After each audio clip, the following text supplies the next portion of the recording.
significant? I thought it was huge. I learned, I guess people are looking at the JFK files. Most people are looking at it for clues as to who killed JFK. Right. And I know that there are many researchers who specialize in the JFK assassination that have sharpened their theories, I suppose, on the basis of it in a useful way for whatever it's worth. For me, I was never expecting to see a CIA document saying, I, James Jesus Angleton, authorized the assassination of Of the course. President of the United States. But the fact is what it revealed were all of these tangential and ancillary documents that showed the structure of intelligence work at a very fine and detailed level, the kind of revelations that really only come around once in a generation. There's a video online by Michael Parenti, who's a CIA whistleblower around the time of the Iran-Contra hearings in the 1980s. And he says, pay attention to these hearings. This may be the last time for another 20, 30, 40 years that you ever get an inside look at the detailed minutia of a covert operation, because all of this was being blasted on a congressional jumbotron with hearings and formal congressional investigations and public testimony. And I sort of look at the JFK files release like that. We got a very detailed look at everything that was happening around effectively Operation Mongoose. Because can you refresh my memory? What was Mongoose again? Yeah, so there was Operation Mongoose and Operation Condor, which were related to nominally what you'll read is that they were related to the attempts by the CIA for Mongoose, for example, to destabilize the government of Cuba in order to induce a regime change. But because those efforts proved unsuccessful, they regionalized the conflict to do counter-communism work effectively throughout all of Latin America, the Caribbean, South America.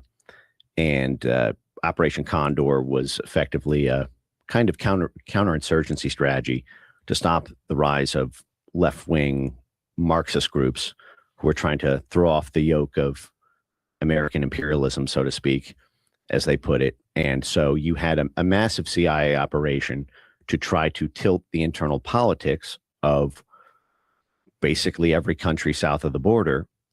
And we got incredibly just detailed. I'll give you an example of one declassified document that's really wild.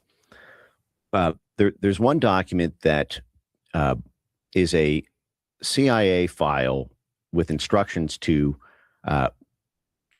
delete all physical copies of the document at the end that describes how the agency had internally authorized an attempt to assassinate,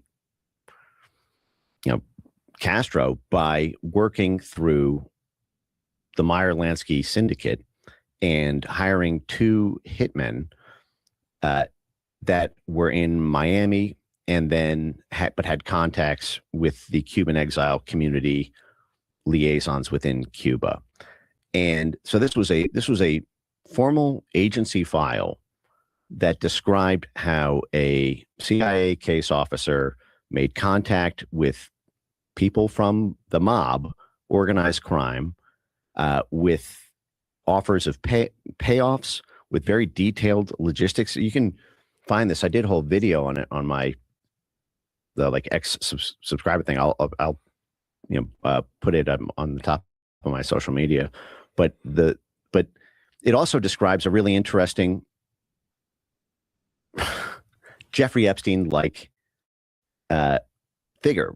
Robert Mayhew was a CIA asset. The JFK files, they describe how they got, they sponsored a movie to simulate, I believe it was the president of Indonesia, having an affair with a blonde woman. They filmed basically like a porno that would to create a tape. And they describe how they set up the room to make it look like it was, I think, in the presidential palace or some hotel room that would have been in that country, in order to create what's effectively a sexual blackmail tape that could then be leaked to the press in order to discredit the president. And you look at these in formal agency files, and on the one hand, you go, okay, that was the 1960s. That was the early 1960s.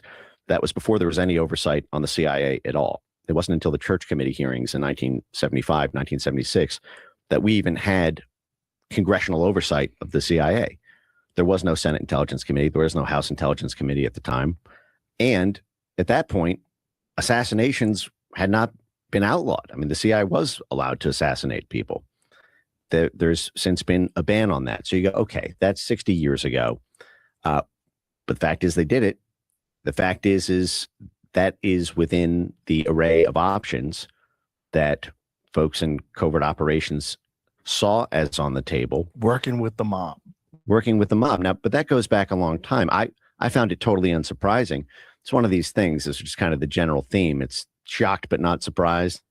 It's like, holy crap, they put this in writing? Well, what are we doing here, guys? But you're like, but I'm not surprised they did it, because I know they were doing all these other things. The fact is the CIA was,